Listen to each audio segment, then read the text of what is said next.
Kalau obligasi buat orang goblok, mungkin gue emang salah satu orang goblok gitu. Kita back bahas investment sedikit ya. Belakangan ini emang ada yang viral. Dan sebenarnya banyak orang yang meninggikan aset kelas tertentu dan merendahkan aset kelas tertentu. Simpelnya gini ya, kebanyakan dari kalian itu pengen yang low risk, high return, dan liquid. Jadi kita bedah 3 kategori itu ya. Pertama, profil resikonya. Low, moderate, high. Terus kita lihat returnnya sama low, moderate, high. Terus ada yang sifatnya liquidity. Seberapa cepat kalian bisa cairin investment itu, atau kalau misalnya properti nih, itu kan lama. Atau kayak deposito yang harus di lock 2 tahun nggak bisa ditarik. Jadi simpel aja, kita ngeliat investment atau aset berdasarkan 3 hal itu aja. Pertanyaannya, ada nggak yang low risk, high return, dan sangat liquid? Jawabannya relatif. Dan ini banyak yang nggak dibahas sama influencer atau pakar finansial lainnya. Karena secara nggak langsung, kita sekarang langsung klasifikasi. Saham kripto high risk, high return. Deposito low risk, low return. Tapi kita lupa masukin faktor low sama high, itu harus relatif dengan kalian sendiri. 3 hal itu, kalau ditaruh di kacamata berbeda, kalian misalnya dari orang yang udah berkeluarga, kalian yang punya banyak duit dari orang tua, atau kalian yang benar-benar ngerintis dari awal UMR, itu bisa beda-beda. Ada yang bisa ngelihat saham sebagai aset low risk. Kenapa? Mungkin strateginya bener-bener blue chip dan tahannya 10 tahun ke depan. Walaupun yes, gue nggak menyalahkan banyak orang yang udah kategoriin saham itu high risk, gue setuju saham itu high risk untuk mayoritas orang. Tapi resiko itu kan berbanding lurus dengan keyakinan kita terhadap aset tersebut. Nah ini yang bikin parah ya. Tapi salah satu yang kalian harus perhatiin, 70% orang itu belum tentu bisa cuan loh. Karena 70% dari kalian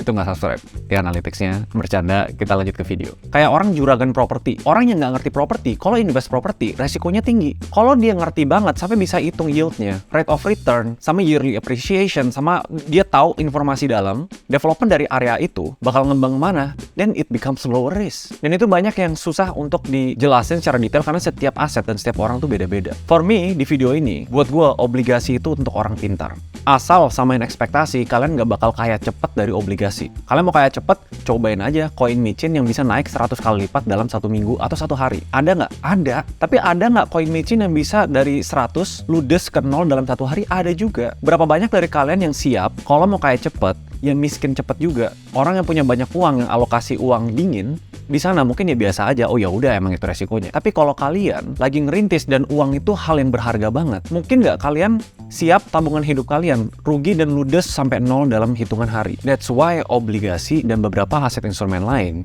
yang returnnya relatif kecil dibanding yang koin-koin micin ini exist untuk kalian. Nah salah satu yang mau gue bahas itu obligasi fixed rate, yang menurut gue salah satu produk investment highlight di 2023 versi Raymond Chin. Karena menurut gue dia masuk kategori low risk, dijamin pemerintah, high return dibanding dengan aset deposito atau aset low risk lain, dan dia sifatnya liquid. Jarang obligasi kalau kalian beli kalian bisa jual kapan aja. Makanya obligasi FR salah satu stamp of approval, salah satu produk investment yang menurut gue oke di tahun 2023. Kita masuk ke chapter 1 deh. Kenapa obligasi FR? Selain dari nature yang obligasi yang semua orang pada tahu oke surat hutang, dikeluarin negara, dijamin pemerintah dan buat pembangunan infrastruktur, FR-nya itu yang nilai lebihnya, fixed rate. Jadi bunganya itu nggak berubah-berubah dari pertama kalian beli. Misalnya, kalau kalian beli deposito, kalau kenapa-napa itu dijamin sama LPS, tapi sampai 2 miliar. Nah, obligasi ini jaminannya by pemerintah. Ya balik lagi ini perspektif masing-masing, tapi menurut gue ini salah satu yang kategori aman. The only way obligasi FR ini gagal bayar ya analoginya kalau pemerintah bangkrut total. Which is, I think, Indonesia tuh jauh dari kemungkinan itu. Yaitu poin 1 ya, aman. Kedua, yieldnya relatif tinggi. Gue ulangin ya, relatif.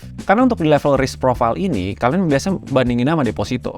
Obligasi FR ini bisa 5-7%, yang nanti gue bakal jelasin di chapter selanjutnya. Dibandingin sama yield deposito rata-rata BUMN yang di sekitar 3%, itu hampir 2 kali lipat. Kalau dibanding sama inflasi 5,47%, ya deposito sebenarnya kalah. Obligasi FR itu bisa keep up. Itu kalau data publik ya. Dibanding deposito tuh pajak 20%. Obligasi FR pajaknya tuh 10%. Sebenarnya 2 poin ini aja menurut gue menarik. Tapi poin ketiga, yang menurut gue lumayan unik, adalah liquid. Walaupun obligasinya punya tempo yang panjang, kalian tuh nggak kekunci dan bisa jual obligasi itu kapan aja. Dari sebelum jatuh tempo sama dapat keuntungan dari selisih harga. Yang kerennya obligasi FR ini, kuponnya dihitung harian. Jadi sebelum jatuh tempo kalian bakal dapat kuponnya. Kalau secara aset class kayak gitu, tapi obligasi FR cocok untuk siapa? Chapter 2, obligasi FR itu untuk wealth preservation. Gua nggak boleh bohong, kalian langsung bakal kaya dengan beli obligasi, no. Jadi kan untuk kekayaan tuh ada namanya wealth building, wealth accumulation, sama wealth preservation. Ini masuk kategori yang terakhir. Mempertahankan kekayaannya beat inflasi itu harus di aset instrumen yang lebih aman. And that's the beauty of obligasi. Kalau kita ngomong aset lain, kebanyakan tuh mikirin historisnya. Lihat nih, saham ini 5 tahun sebelumnya itu returnnya segini. Tapi kedepannya kan kita harus analisa lagi. Nah, obligasi itu salah satu yang kita lihat returnnya udah dijamin, returnnya udah ditentuin dari pertama kalian beli. So, keamanan return masa depannya tuh lebih secure. Pas lu beli, lu tahu betul returnnya berapa. Setiap 6 bulan, pas pembagian kupon, dan pas jatuh tempo, kalian bakal dapat bagian itu juga. Jadi kalau misalnya mau ngunci secara long term nih, tempo jangka panjangnya, dia bakal konsisten kasih berapa persen itu yang udah kalian beli selama bertahun-tahun, dan pas jatuh tempo, kita tahu kita bakal balik modal 100%. Again, karena liquid, kalau tiba-tiba kita butuh duitnya, kita bisa tarik kapan aja. Contohnya kalau kita taruh 10 miliar, ngandai aja ya, di produk FR97, bisa dikunci 7% per tahun, sampai 20 tahun ke depan, artinya tiap tahun lo bisa dapat 700 juta nggak ngapa-ngapain. Dan sebenarnya keamanan itu low risk itu yang sebenarnya dicari untuk orang-orang di tahap wealth preservation. Kalau misalnya belum tahu duitnya kemana daripada nganggur di bank, kan selalu disaranin taruh di aset-aset yang low risk. Ini salah satu yang checklist untuk yang mau mempertahankan kekayaannya, at least nggak kegerus inflasi. Nah, chapter 3, kenapa sekarang baru menarik nih obligasi FR? Kalau kalian nonton banyak video gua, sebenarnya kan suku bunga tuh lagi naik terus gara-gara inflasi, lagi mau ditekan nih. Walaupun The Fed naikin di BI, Indonesia Bank Indonesia, itu harus naikin juga biar kita tetap kompetitif. Simpelnya ya, di Bank Indonesia, Agustus 2022, suku bunga tuh 3,5. Di Desember 2022, 5,5%. Tapi kelihatannya ya, dari global sama di Indonesia kayaknya udah bawa-bawa mau ngerem suku bunga, karena kita lihat ada something happening di dunia perbankan dunia luar. Dan pertanyaannya kalau udah direm, berdasarkan historical data, pelan-pelan pasti diturunin. Nggak mungkin dipertahanin suku bunga setinggi itu. Korelasinya apa? Obligasi itu berbanding terbalik sama suku.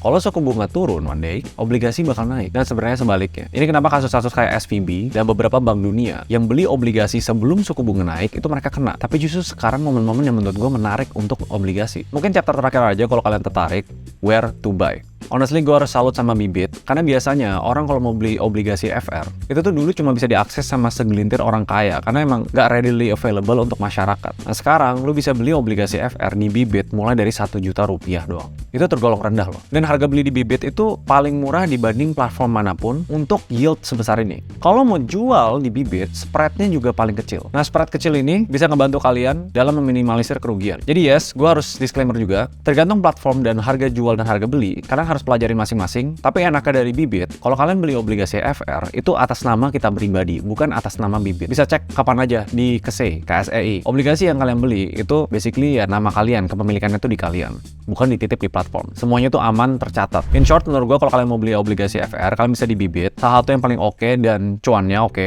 Kalau kalian tertarik buat beli. Tapi hebat sih. Pertama kan Bibit fokusnya di reksadana aja. Sampai sekarang gue tahu mereka bisa beli saham. Sampai sekarang bisa beli obligasi FR. Menurut gue itu salah satu inovasi yang harus kita support terus. Konklusinya, kita betting suku bunga bakal turun dalam beberapa bulan sampai beberapa tahun ke depan. Di sana obligasi bakal shine. Dan menurut gue wise untuk punya obligasi FR di portfolio kita. Jadi untuk kasus ini justru it's smart dan orang pintar membeli obligasi. Asalkan mereka set ekspektasi, gak dibandingin sama koin-koin micin, gak dibandingin dalam aset-aset yang wealth accumulation. Buat kalian yang risk averse dan gak rela kalau misalnya tiba-tiba deg-degan naik turun, I think ini salah satu produk yang emang buat orang pintar. Yang tahu gimana cara alokasi portfolio relatif dengan resiko profil dan situasi keuangan pribadi kalian masing-masing. Tapi again, do your own research. Pelajari lebih dalam lagi, kalau bisa jangan cuma dari YouTube video ini doang. Pelajari tentang fee, spread, pembagian kupon. Ya harusnya banyak banget material yang kalian bisa belajar online. Kalau masih kurang lengkap, mungkin gue bisa bikin video lanjutan. Tapi for now, again, this is not an investment advice. Kalian harus bisa memfilter untuk masing-masing. Karena keputusan investasi itu di tangan kalian sendiri. So, I'll see you guys in the next video.